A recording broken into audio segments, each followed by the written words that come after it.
Ang kailangan po natin ay isang batas kontra dinastiya na praktikal at may pagkakasundo.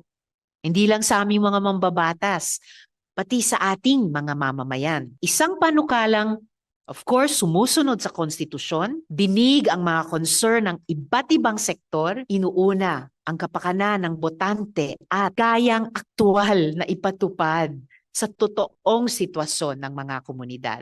Alam naman natin ang totoo. Hindi naman nila gamit ang sarili nilang pera eh.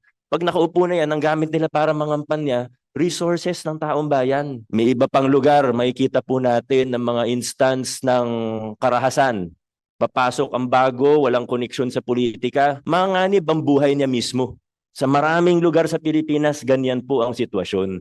Kaya po kailangan natin ng isang batas to equal the playing field and to give us what the Constitution guarantees, the equal access to opportunities for public service. Mahalaga yung ipagbawal yung successive o yung sunod-sunod dahil nga nagiging mas kampante yung leaders natin kapag feeling nila wala silang malakas na kalaban sa halalan.